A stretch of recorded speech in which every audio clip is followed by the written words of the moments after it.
Hi, Jeff at Tone. How's it going today? Say, we've got a special guest star on the channel today, Melinda Murphy. Maybe you've seen Melinda out on YouTube talking about vinyl. She's a very passionate vinyl collector. So I was thrilled when she said she'd stop by and talk to us about, both talking about a couple of albums we bought because we liked the album cover, and that kind of pulled us into the artist. So here's our chat this morning. Thanks. And if you're not following Melinda on YouTube, you should be. Thanks. Good afternoon, Melinda. Nice to see Good you. afternoon.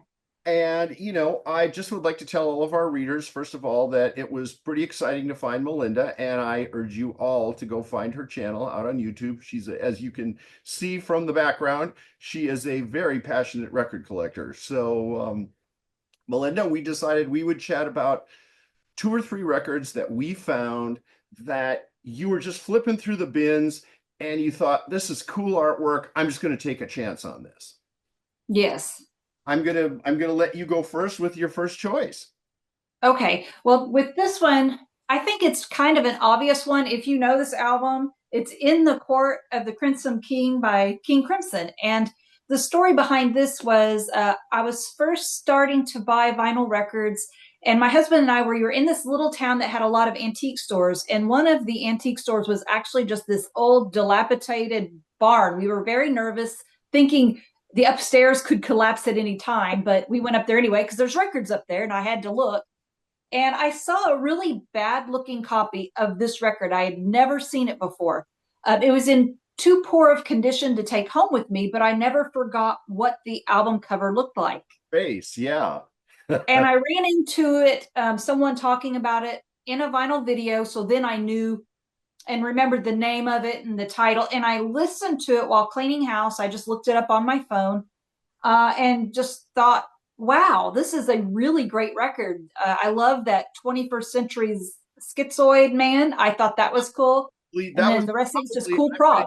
I'm not I'm a medium King Crimson fan, but I bought that record way back in the 70s for the same reason. I just love the art. So, and that's how I, became a fan. And I Yeah. think I think that's one of the best things about buying records, is the artwork, and what the creative team did to, kind of get you involved. So as a result of buying that record, have you Mhm. become more of a King Crimson fan, or did your King Crimson experience stop at that record? So far, it has stopped at that record because I like prog, but I don't love prog music. But this is really good, and I bought a reissue that sounds fantastic. So it's not that I'm not looking for more King Crimson. I just haven't made a step. There's so much music out there to discover that I just haven't looked into any of the others. But this album cover, if it hadn't been for such a unique artwork, I don't know if I would have ever discovered King Crimson. I hear other people talk about them. They're very popular here in the vinyl community, and Oh, I yeah. do need to listen to them. But Well, and that's I'll bet you cool. in the comments we'll get a bunch of great suggestions for you. And like Yeah. any band, everyone is so opinionated about, where you should be on the journey. So you'll get some great stuff to investigate. So yeah, excellent choice. Well, Thank you. here's my goofy choice, and I haven't been able to find this on vinyl yet. It's out there, but I haven't found it. So I'm holding up a CD. Death from Above 1979. I looked at this cover and I just went, this is so messed up. I just have to buy this. And Yeah. it's a couple of guys from Ontario, and they've been kind of Spinal Tappy. They've been on and off again since 2001.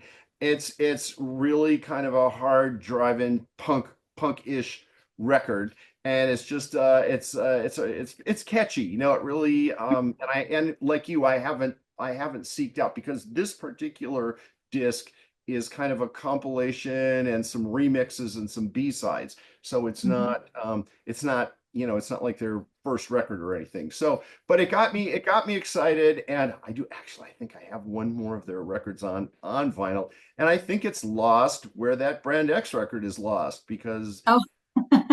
do you ever do that where you go, it's supposed to be right here because everything's in alphabetical order, and then it's not there? Or are you a lot more organized than me? Um, There was one time I was doing a shootout with some Van Halen records, and I discovered that one of the Van Halen records wasn't in the album. So it's in, I accidentally put it with something else. There you And go. what that something else is, who Well, knows? yeah, and with all those records, something else could, I do this all the time. I do that with cables and remote controls. I put Yeah. things in that spot that I know it won't get lost, and then that spot, disappears. What's your next choice? All right, so this one is a very big deal. This says it all about album covers. I have to share this story. This is the Zombies by, I'm sorry, Oh, Odyssey and Oracle love by it. the Zombies. And when I started getting into vinyl collecting and started watching people's videos talking about music, the album cover of this, I just fell in love with it. And I knew the song Time of the Season because everybody should know that one if you've been around long enough. So I finally found a copy of this record several years ago. It was the 30th anniversary version, and I bought it and I played it and played it and played it again. And it's now my favorite album of all time. So just, Oh, okay. yeah, the album cover led me to listen to it, and the music led it to be, now it's my favorite album of all time. Very good. Excellent. Yeah. I'm trying to decide. So that definitely, If I had to decide what my absolute favorite record would be, I don't think I could do that. You know, just not even a guess, not something just doesn't pop like your favorite go-to record, something you play more than anything well, else. like you, I'm a big Van Halen fan, big Led Zeppelin fan. I mean, a lot of 70s and 80s, more heavy rock stuff is All always. right. But anyway, another really off the beaten path thing, because back in the 80s, I was, a big kind of new wave guy, went from punk to new wave. And so this was another like really crazy. I gotta check because I forgot where these guys are from. Um, I'm pretty sure they're from Norway, but I could be wrong. It's either Norway or Sweden. Um, Gruppo Sportivo, again, another one of those kind of Devo-esque album covers with let's see if we can get this. There we go, with the swim goggles on and everything. And I mean, you can see from the tag it was $2.99. Um, I bought this, I must have bought this 30 years ago, and it's just real kind of B-52s ish, real perky, real upbeat, kind of quirky lyrics because English isn't their first language, but good arrangements, honestly, really good sound quality. And Mhm. oddly enough, a fellow that used to work for me was flipping through my records when he's like, "Oh my God, you know these guys," and so which is who would have thought?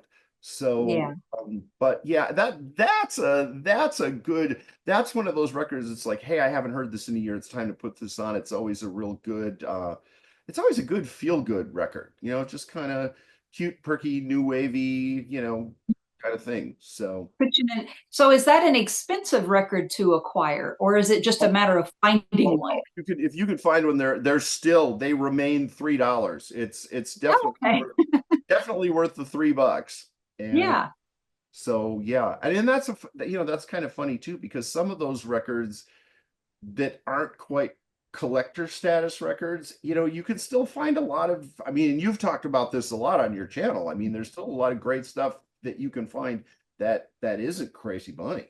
So. Right, true. But if you have to buy it off of Discogs, sometimes the shipping price alone will keep you from buying it, Even if Yeah, it's a $5 record, but they have to charge you another 25 to $30 to ship it, it might give you a little pause. I It's probably agree. worth it, but Yeah, no, I agree. And we've got some pretty good record stores here in Portland. So it's I mean, I was just talking to a guy, Chris Hara. Chris said that we got sun yesterday. So, it's been dark and rainy and cold here. So he said, "Hey man, uh, I just blew off work and went to record stores all day," which I should have done that too, but oh well. So what have you got for me next? all right. This one is all right, so you might not be into jazz very much, right? No, I love jazz. I just can't speak intelligently about jazz because I don't know all the nuance of, but no, I very much so. Well, I get that. I'm not definitely not an expert either, but I had a viewer recommend this record to me. And then when I looked at the cover, I'm like, oh, yeah, I'm buying this. It's Bobby Hutcherson's Total Eclipse. Look at this guy. Oh, yeah, yeah, you got Look it. how cool. Yeah, as was so many of the covers of that day too. They really spent a lot of time and a lot of money in the art department back then. So I Mhm. check that out because I do not have that either in vinyl or on the Cubuzz list. So yeah, I'm going to check that out. And a Well, I lot. love vibes. It's hard to be in a bad mood when you're listening to vibes. And I don't know, I'm not saying you should smoke. Smoking's not good for you. But there's something about a guy looking happy with a cigarette on an album cover that looks totally cool to me. I'm not right. I know that's the wrong thing to say. That's Uh, a you shouldn't smoke. But at the same time, he looks really cool and happy in that picture. And I think it represents the album. It's beautiful, it's uplifting. Again, you can't really go be in a bad mood and listen to vibes. It doesn't match, you have know? you listened keeping that going. Have you listened to any Lionel Hampton at all? Yes, I have maybe one Lionel Hampton album, Yeah, not very much, but yeah, yeah, that's another one. It's really one of those puts you in that groove. So, yes, well, my yes, last thing will be very controversial because, again, like King Crimson, Frank Zappa fans are, very deep in their knowledge of the man and all of his creations, and this one's probably just heresy to a lot of those yeah. people. But when in the late, let's see, end of 78, I think it was 78, 79. Again, the Frank Zappa community will correct me on this. Exactly. But Frank Zappa had his own record label, Discreet Records, that was they were subsidized by Warner Brothers, but he wanted to get out of his contract. And so he had two records left. So this was one of the two, Studio Tan. And again, when I saw that cover, I was just like, because I'm kind of a pop art guy. I like Andy Warhol, I like Yeah. Lichtenstein, all that stuff. And I saw this, and I mean, here's the back cover too. I mean, it's just to me, it's just totally trippy.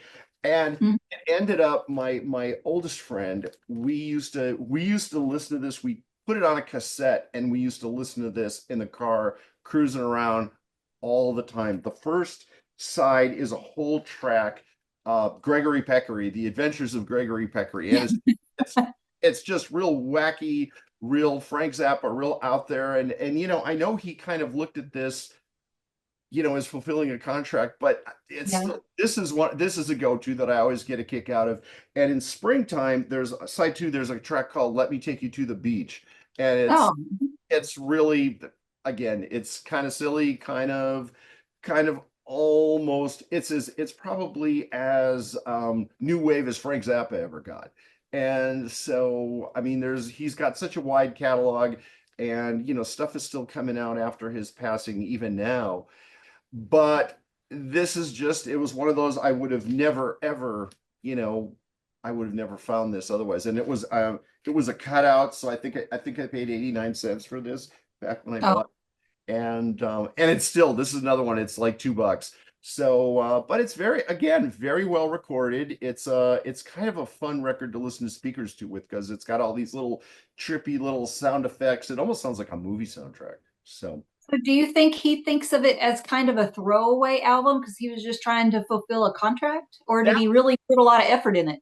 that was the impression I got from the interviews at the time and what's up. But again, to all the hardcore Frank Zappa fans out there that might see this, I totally welcome what you've got to say on this, because my knowledge is limited, and I really do. I've always liked Frank Zappa. It's well, I shouldn't say that, because I didn't used to like Frank Zappa many years ago. But in my photo studio, I had a photo assistant that's all we listened to for about a month was solid Mhm. Frank Zappa, and then all of a sudden I'm like, yeah, I like this, Yeah, and it clicked with you. yeah. So another thing we'll have to chat about it when we do another one of these is music that you either didn't know about or didn't like, but because of a friend or a spouse or a boyfriend or girlfriend, Yeah. you started liking because you kind of listened to it because you like them. And Right. that's how I started listening to Joni Mitchell. I dated a girl that just loved Joni Mitchell, and I couldn't stand Joni Mitchell. And after 6 months of listening to Joni all the time, I'm like, yeah, okay. And now I'm a huge Joni Mitchell fan. So there you go. So Yeah, that's very cool. I can already think of one record for that topic. One comes what's right to mind. just So, give us a hint. uh, I'll just say, I'll just say the artist. It's a Yeah. Motley Crue album. Oh, there you go. I Okay. got into Motley Crue. Love it. My favorite Motley Crue song is You're Invited, but Your Friend Can't Come. Oh, Speaks to some people I've purged from my life lately. oh, yeah. You know how it goes. So, well, Melinda, thank you so much for spending the time with me and with our readers. And again, everybody go watch Melinda's channel because it's super awesome. And she's got way more followers than we do. So she's got a lot to say. Great taste in music, super passionate vinyl collector. That's only what, about half of your records back there? Yeah, I've got about 2,600 something vinyl records. So I've got a not as big as some people, but bigger than a lot of people. I'm kind of somewhere in the Yeah, middle here in the vinyl hey, community. that's a formidable collection. Yeah, So, it is. and you know how it goes. It's always that you're always looking for more records. I mean, Yes, always looking for more. it never stops, Hmm. So I think that's a good thing. I think that's a good thing. It's I good to think yeah, it's great to have a passion in life. I agree. I yes. agree. It's good to settle down. I mean, I really like the idea. I've always liked the idea of just putting a record on and sitting down and not being click, click, click, click, click. So Right. well, hey, you have a good afternoon, and I'm hoping we'll see you again in the next week or two when you've got some time. That So would be great. I appreciate it. Yeah. excellent. Thank you. Thanks. Have a good afternoon. All right, you too. Okay. Bye-bye.